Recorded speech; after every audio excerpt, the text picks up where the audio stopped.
Hey guys, it's Abby here. I just want to do a quick video because I actually had a few of you talking about and actually messaging me saying, hey, how do professions work in Star Wars The Old Republic? So I thought I'd give you guys a little quick guide that shouldn't be more than 5 minutes about how they work. So basically there's a mass league of professions, and all of these professions can be chosen by any player. There's not any specific idea. But of course, you're going to have, different things with different people. I mean, for example, if you're going to be a armor wearer and you want to make your own armor, you're going to want to be a synth weaver because that is the person who makes force armor for force users. Or an armor tech for people who are like the bounty hunter class and all that jazz. Anyway, though, I'll go ahead and I'll tell you. I am on my Marauder right now, as you can see, and you open up this idea. It's basically called the crew window. Now, here's your profession menu. I personally have Artifice, which is the crafting and building of lightsaber parts. Now, Artifice is usable for any saber user or mostly saber user because you can only change the color of blaster fire. But you see it's a level max out of 400, and I'm going to go ahead and compare this to WoW because it's the game I know. With WoW, you can only train to like you can only grind it out to 75 or whatever, right? And then you have to go hit a trainer and talk to the trainer. Well, in Star Wars The Old Republic, you actually don't have to talk to a trainer. You can just go straight up to 400, and 400 is the max so far, as everyone knows.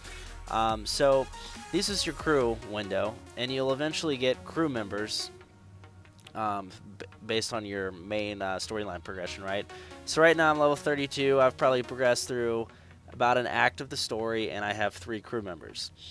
2V-R8 is a robot you'll get with your ship. As you can see, mine is right up here. And Malvera Quinn and Vet both came from Class Quest for me. So I'll do another little thing on the companions, but they're just a vital tool for training your professions. So one, you can actually go out and collect in the world, and there's going to be Artifice, for example. I collect crystals, and archaeology, I can collect old artifacts and stuff, and treasure hunting I really haven't seen anything for in the world. It's just something I can send my class members on. So when I pull up a menu, let's say Artifice, right? I click up, and this is my crafting menu. Now, I can craft these things myself, or I can have Vet do it for me, right? So these will actually take, you see it has a time with 1 minute and 43 seconds.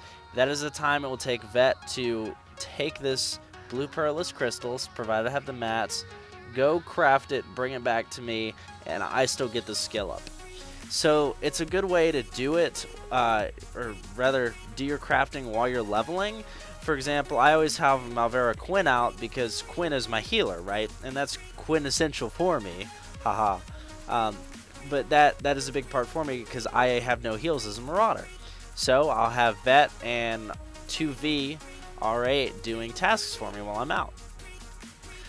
Now, when you actually go to the crafting is actually pretty straightforward. You can only have 1 crafting profession, and you can have 2 gathering professions. I believe you can actually have 3 gathering professions if you're not into a crafting profession.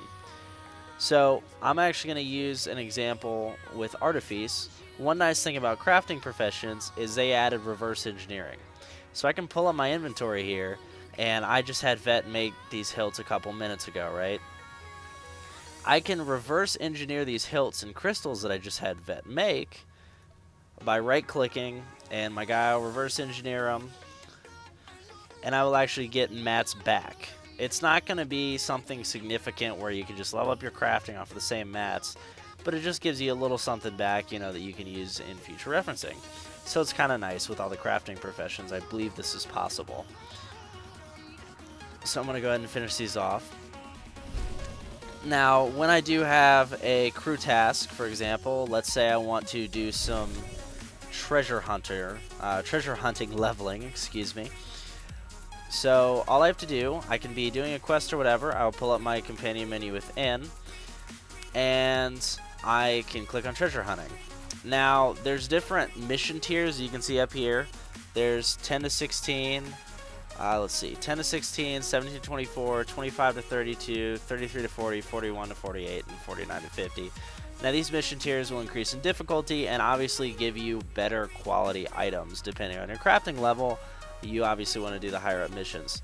Now you can see each mission has a cost in credits and a set time, as well as a specific reward. So with treasure hunting, I can get lockboxes, which are going to be literally click open lockboxes with some green or blue items inside, depending on what lockbox they get.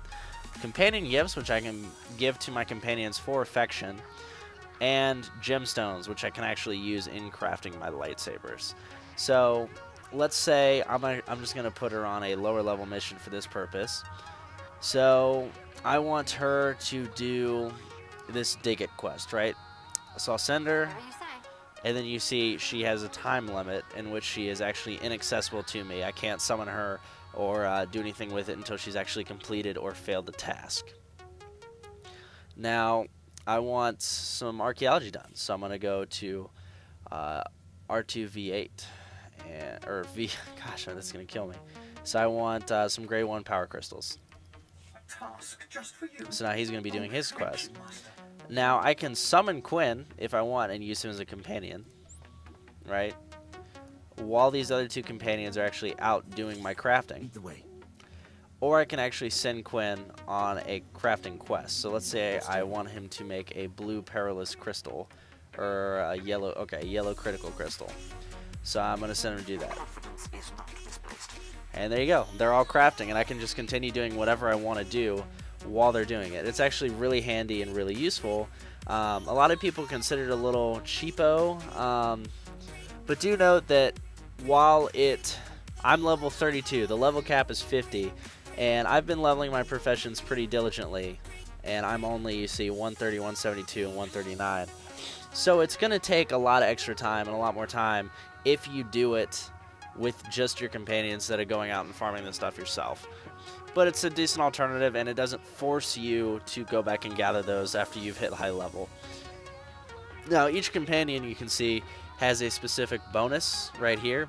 For example, Quinn, I don't have arms tech or diplomacy, but if I did, he would have a better effectiveness rate with arms tech and diplomacy. Whereas Vet, if I can click on Vet, no, I'm not going to be able to click on Vet. Here we go. So Vet has a treasure hunting and something else, I believe, and then your robot actually doesn't have anything, which is a little weird, but hey, I take what I can get. So anyway, though, that's a little overview of how the system works with crafting and gathering in SWTOR.